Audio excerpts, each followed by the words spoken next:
खुशी सब ने मनाई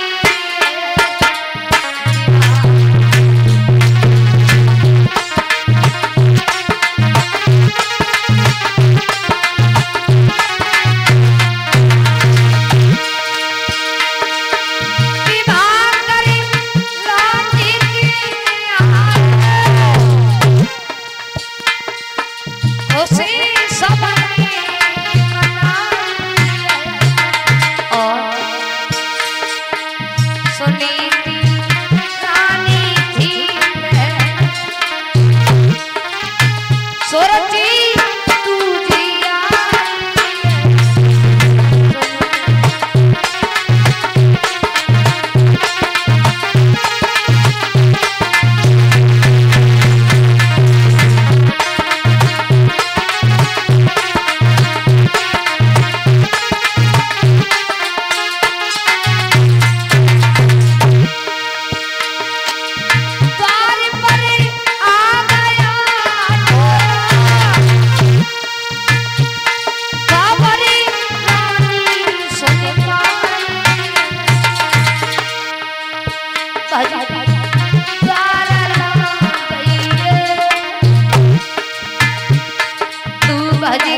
जब गाय है महाराज इधर विवाह करने के बाद में लौटे हैं तो जैसे ही दरवाजे पर डोली आई है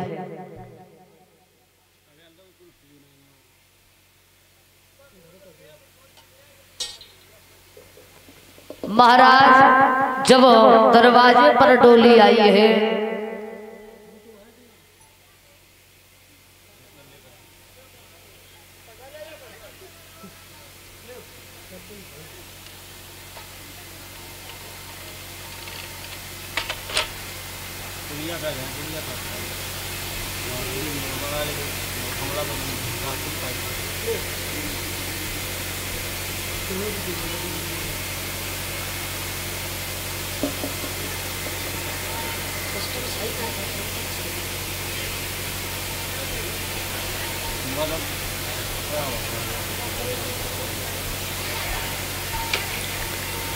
बोलिए गोविंद भगवान की वृंदावन हरिलाल की।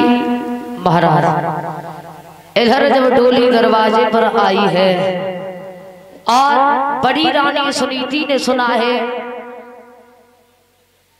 कि दरवाजे पर डोली आ चुकी है तो तुरंत दासी को भेजा है, कहा है कि जाओ और हमारी बहन को बड़े सम्मान के साथ में लाना है। तो आज उसी समय दासी पहुंची है, जाकर के कहा है कि महारानी चलो अब क्या इस डोली में ही बैठी रहोगी क्या है? चलो आपको बड़ी रानी ने बुलवाया है। बोले बड़ी रानी कौन है ये? बोले आपको नहीं मालूम, जो महाराज की पहले वाली पत्नी है उन्होंने आपको बुलवाया है। बोले इसका मतलब है किस घर में सौते हैं? अब मैं ऐसे घर में कदाप नहीं जाऊंगी जिस घर में सौते हैं। जा और महाराज को बुला कर गिरा। आज तानपाद को बुलवाया है, कहा है कि महाराज जब घर में एक रानी पहले से मौजूद थी तो क्या मतलब था विवाह करने का? और बोली है महाराज मैं ऐसे घर में कदाप नहीं जाऊंगी जिस घर में सोते हैं, क्योंकि तुम्हें नहीं मालूम महाराज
सुरुचि कहने लगी महाराज आपके घर में जब एक रानी पहले से मौजूद थी, क्या मतलब था विवाह करने का, और मैं इस घर में कदाप नहीं जा सकती जिस घर में सौत है। इसी वक्त आप हमारी डोली को भेजवा दीजिए, मुझे इस घर में कदाप नहीं रहना है।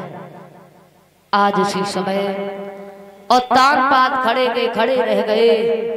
सुनीति से जाकर के कहा है कि सुनीति मैंने तुमसे कितनी बार कहा मेरी दूसरी शादी न करवा, लेकिन तुमने कोई बात नहीं मानी।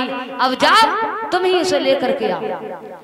आज इधर सुनीति जाकर के पहुंची है, बोली बहन हमने महाराज की दूसरी शादी इसलिए नहीं करवाई है कि घर में कलह हो कलेश हो। हमने महाराज की दूसरी शादी इसलिए करवाई है कि घर में हमारे सुख शांति आए, और एक पुत्र के लिए मैं हजारों दुख सहने के लिए तैयार हूँ। बहन आप घर पर चलो। आज महाराज बहुत समझाया है तो सुरुचि जाने के लिए तैयार नहीं हुई। और महाराज सुनीति का मतलब है सुमाने, अच्छे नीति माने, विचारों वाली, अच्छे विचारों वाली, सबकी आज्ञा का पालन करने वाली। और सुरुचि सुमाने अपनी रुचि माने, इच्छा से, अपनी इच्छा से कार्य करने वाली, किसी की बात को न मानने वाली सुरुचि जब आई है। सुनीति ने बहुत कोशिश की है, बहन घर पर चलो, मैं इस महल की रानी नहीं बल्कि दासी बनकर के रहूंगी, और तुम इस महल की महारानी बनकर के रहना। मैं आपके आगे हाथ जोड़ रही हूँ, जब तुम सोया करोगी तुम्हारे पैरों को दबाया करूंगी, तुम्हारा कोई बालक होगा, तुम्हारा कोई पुत्र होगा, उसे मैं खिलाती रहूंगी, केवल हमें 2 रोटियां देती रहना, बस और किसी चीज की इच्छा नहीं है, मैं इस घर में बनी रहूंगी। सुरुचि कहने लगी क्या पागल हो गई है? अरे तूने तो किसी बालक को जन्म दिया ही नहीं, तू क्या जाने कि संतान कैसी होती है? बिना मतलब में बूढ़ी बिल्ली भक्तन बनकर के चिड़िया घर में घुसना चाहती है। मैं तुझे अपना बालक खिलाने के लिए दूंगी? मूर्ख स्त्री, तुझे ये नहीं मालूम है, भला तू क्या जाने कि एक माँ का बच्चा कैसा होता है, उसकी ममता कैसी होती है, तुझे नहीं मालूम है। आज सुनीति बार बार कह रही है बहन चली चल घर पे। सुरुचि कहने लगी एक शर्त होगी। क्या? अगर मैं इस घर में रहूंगी तो तू नहीं रहेगी, और तू इस घर में रहेगी तो मैं नहीं रहूंगी। सुनीति कहने लगी अगर ऐसी बात है तो वो भी हमें मंजूर है। आज उसी समय सुरुचि बोली है क्या? अरे जाना है तो राह पकड़ी, रहना भी है जाके तू, और दिन रात जो पड़ी जा चिड़िया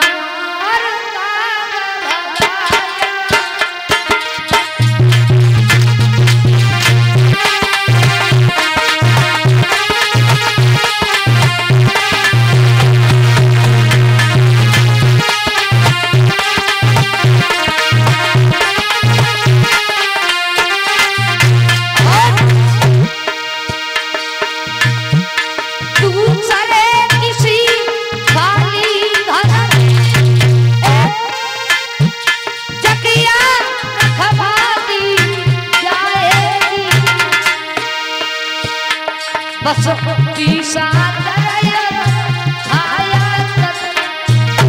एक से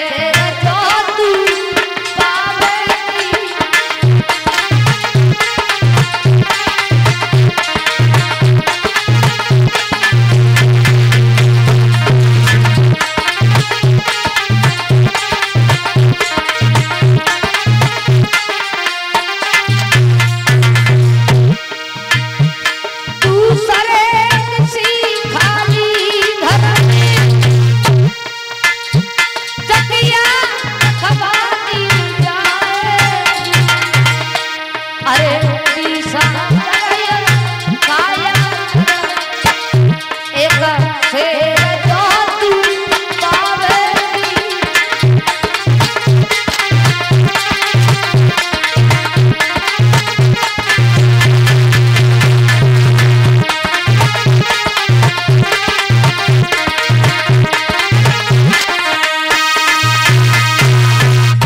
सुरसी कहने लगी है अगर रहना है तो यहाँ नहीं, तुम्हें हमारी आज्ञा का पालन करना पड़ेगा, यहाँ नहीं रह सकती हो।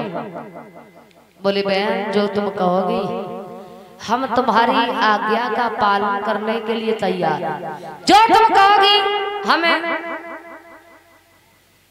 मानने के लिए हम तैयार हैं, तुम केवल हमें आदेश दो। सुरसी कहने लगी तो सुनो, एक खेतों में तुम्हारे लिए झोपड़ी डलवा दी जाएगी और वहीं पर एक चक्की रखवा दी जाएगी, एक शेर जो है प्रतिदिन तुम्हें खाने के लिए मिलेगी, रोटी नमक के साथ में खानी पड़ेगी। अगर तुम्हारी इच्छा है, अगर तुम्हें मंजूर है तो रहो, वरना चाहे जहाँ चली जाओ, हमें कोई मतलब नहीं, हम नहीं रहेंगे क्यों नहीं, ना हमारे घर की हो ना खानदान की परिवार की, चली जाओ। अब तो महाराज सुरसी ने जब ये कहा है तो सुनीति के नेत्रों से आंसू बहने लगे। आज सुनीति रोने लगी और तानपाद कुछ हुई नहीं बोलता है। महाराज और तानपाद ने सुरसी के आदेश पर खेतों में एक झोपड़ी डलवा दी है, उसी में एक चक्की रखवा दी, एक शेर जो है प्रतिदिन मिल रहे हैं, आज रोटी नमक के साथ में खानी पड़ रही है। एक दिन का समय था, रानी सुनीति उसी झोपड़ी में लेटी हुई थी। तो महाराज जब उसी झोपड़ी में लेटी हुई है तो महाराज नींद नहीं आ रही, बड़े बड़े विचार मन में आ रहे हैं, हे प्रभु अगर हमें एक पुत्र दे देता तो हमें इतने कष्टों का सामना नहीं करना पड़ता। हे नाथ, कहाँ हम महलों में रह रहे थे, हर प्रकार के भोजन खा रहे थे, कभी महलों की सीढ़ियों से नीचे नहीं उतरी, लेकिन आज पूरे दिन खेतों में काम करना पड़ता है, लेकिन भोजन भी आज भरपेट नहीं मिलता है। रानी सुनीति पुराने समय को याद कर करके विलाप कर रही है, रो रही है। ऐसा ही नहीं मेरे भैया,